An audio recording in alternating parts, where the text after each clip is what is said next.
ఎన్నో సంవత్సరాలుగా కంపెనీకి కష్టపడి పనిచేసే ఉద్యోగి కొత్తగా తండ్రి స్థానంలోకి వచ్చిన కొడుకుని చూసి తనకి ప్రమోషన్ వస్తుందని ఆశపడుతుంది. కానీ ఈ కొత్త సీఈఓ తన టాలెంట్ని గుర్తించకుండా నువ్వు ఈ కంపెనీకి అవసరం లేదు అని పొగరుగా అవమానిస్తాడు.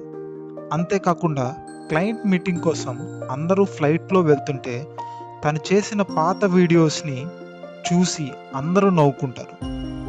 కానీ కర్మ ఎవరిని వదిలిపెట్టదు కదా! అదే ఫ్లైట్‌లో తనని చూసి నవ్వుతూ ఉండగా ఫ్లైట్ ప్రమాదానికి గురయ్యి ఈ సీఈఓ అమ్మాయి తప్ప అందరూ చచ్చిపోతారు. ఫ్లైట్ పేలిన తర్వాత వీళ్ళిద్దరూ ఒక దీవి మీదకు చేరుతారు. ఈ ఐలాండ్‌లో అసలు వీళ్ళిద్దరూ ఎలా బ్రతకగలరు? ఎలా త్రాగడానికి నీరుని, ఆహారాన్ని సేకరించారు? అసలు ఐలాండ్ నుంచి ఎలా బయటపడ్డారు? అసలు బయటపడతారా?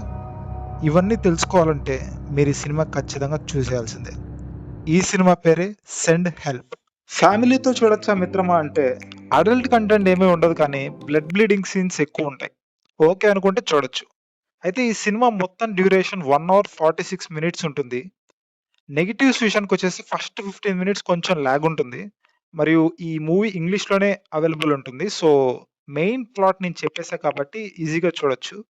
పాజిటివ్స్ వచ్చేసి లైక్ మూవీ 30 మినిట్స్ తర్వాత మెయిన్ స్టోరీ స్టార్ట్ అవుతుంది. అక్కడి నుంచి థ్రిల్ మరియు ట్విస్ట్ సీన్స్ చాలా బాగా తీశారు. ఫస్ట్ 30 మినిట్స్ మీరు ఓపికగా చూస్తే లాస్ట్ వరకు మూవీని ఖచ్చితంగా చూసేలా తీశారు ఈ మూవీని.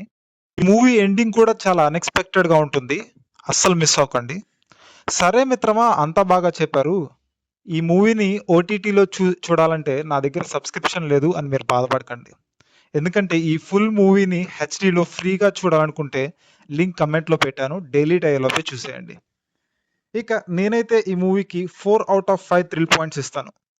మీరు గనక అడవిలో ఒంటరిగా చిక్కుకుంటే ఎలా బ్రతుకుతారో కమెంట్‌లో చెప్పేయండి. మూవీ చూసిన తర్వాత మీరు నిజంగా థ్రిల్ ఫీల్ అయ్యుంటే ఖచ్చితంగా వెనక్కొచ్చి వీడియోకి ఒక లైక్ చేయండి. ఇలాంటి థ్రిల్లింగ్ కంటెంట్ సజెషన్స్ కోసం సబ్స్క్రైబ్ చేసి షేర్ చేయండి. థ్యాంక్ యూ మిత్రులారా. Signing off.